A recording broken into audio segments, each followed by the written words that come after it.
भवम भवानी धाम की जय। मानस प्रेमी स्नेही स्वजन वृंद, इस प्रकार प्रभु के त्रिकूट में लक्ष्मण व जानकी के साथ निवास करने लगे। और आज की कथा का शीर्षक होगा सुमंत्र जी की वापसी, भरत जी का ननिहाल से वापस आना, महाराज दशरथ की अंत्येष्टि। राम लखन सिय पद सिरुनाई, फिरऊ बनिक जिमि मोर गवाई। रथ हाक्यो है राम तन, हेरि हेरि हिहि नाहि। देख निषाद विषाद वस, धुनहि शीस पछिताई। जासु वियोग विकल पशु ऐसे, प्रजा मातु पितु जीहि कैसे। सुमंत जी के अनेकों प्रयास के बाद भी जब श्री राम अयोध्या वापस आने के लिए सहमत नहीं हुए तो हर थक कर सुमंत जी को वापस लौटना पड़ा।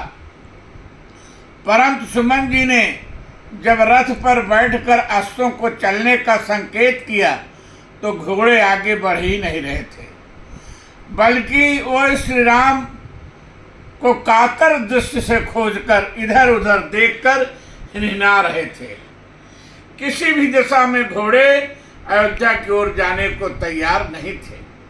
रथ में जोते गए इन अश्वों की इस मनोदशा का कारण यह था कि इन आंखों की उपस्थिति में ही सुमंत जी ने राम से महाराज दशरथ का संदेश कहकर वापस चलने का अनुरोध किया था।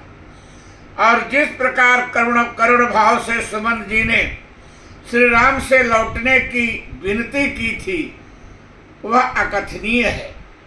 अश्वों ने सुमंत जी का गिड़गिड़ाना, विनती करना और उस पर राम का उत्तर एवं संपूर्ण संभाषण अपने कानों से सुन रखा था।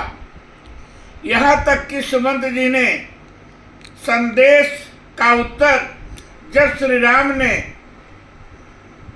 और बाद में सीता जी ने दिया तो सुमंत जी की स्थिति यह हो गई कि सुनि सुमंत्र सिंह शीतल भानी, भयो विकल जनु फानी मनिहानी।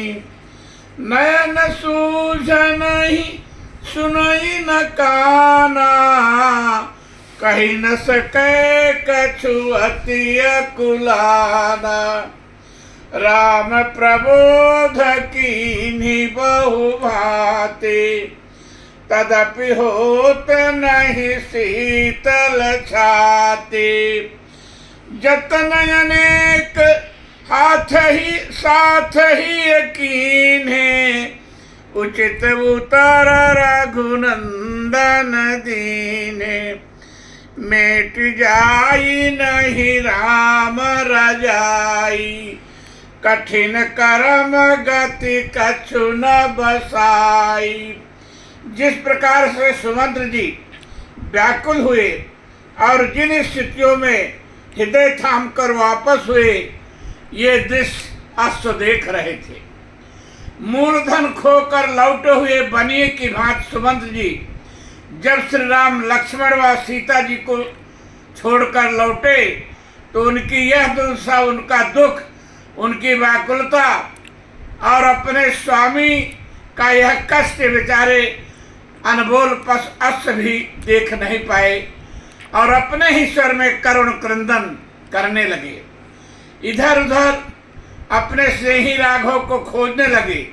श्री राम के बिना ये अश्व भी अयोध्या जाने को तैयार नहीं थे।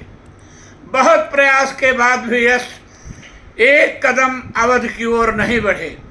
उनकी दशा देखकर निषाद राजगुह अपना सिर पीट पीट कर यह सोचता है कि जासु वियोग विकल पशु ऐसे, प्रजा मात प्रीति जी हैं कैसे।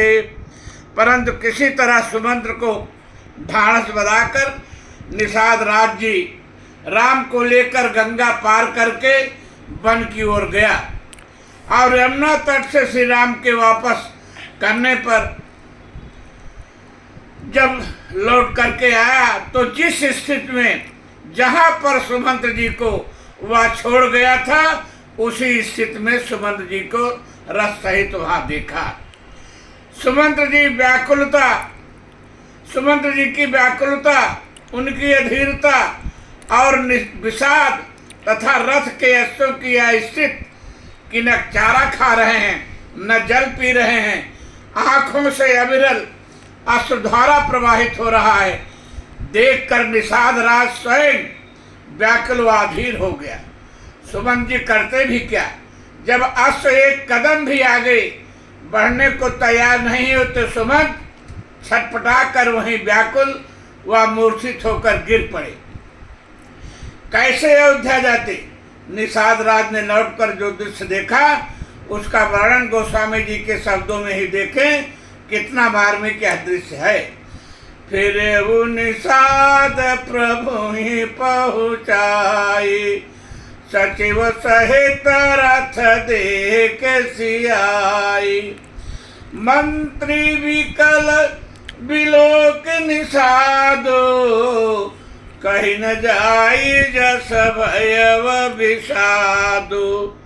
राम राम सिय लखन पुकारी, पर उधरनि तल व्याकुल भारी।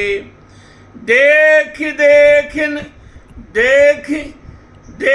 दखिन दिश है ही नाही, देख दखिन दिश है ही नाही।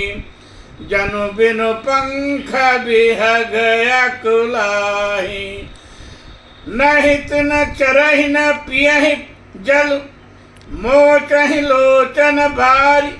व्याकुल भय निषाद सब, रघुबर बाबा जिनिहार। श्री राम के एयस राम के ही जाने के मार्ग की ओर दक्षिण दिशा में देख कर हिनहिना रहे हैं। जिस दिन से प्रभु इन अश्वों को छोड़कर गए हैं, अश्वों ने एक तिनका भी नहीं खाया है, जल तक का परित्याग कर दिया है, अनवरत अश्रुपात कर रहे हैं। सुमंत्र जी की बात तो छोड़िए, अश्वों की स्थिति देखकर निषाद रो पड़े, व्याकुल हो गए। सत्य ही है, जिसे संत भगवान व भक्त तीनों छोड़कर चले जाएं, उनके जीवन में बचेगा ही क्या। परम भागवत परम संत लक्ष्मण जी, भगवान श्री राम, मूर्तिमती भक्ति तीनों ने एक साथ अयोध्या छोड़ा। महाराज दशरथ को छोड़कर आज सुमंत्र को छोड़ दिया, रथ को छोड़ दिया और चले गए। किसी के भी जीवन में इन तीनों की समाप्ति मृत्यु के ही समान है। भक्ति सीता, ज्ञान श्री राम और वैराग्य लक्ष्मण जी से रहित जीवन तो त्याग ही देना चाहिए। महाराज दशरथ ने ही भी किया। तीनों के जाने के बाद उन्होंने अपना प्रिय शरीर तृण की भांति त्याग दिया। जय श्री राम, बम भवानी धाम की जय। अब कथा यहीं पर विश्राम लेगी।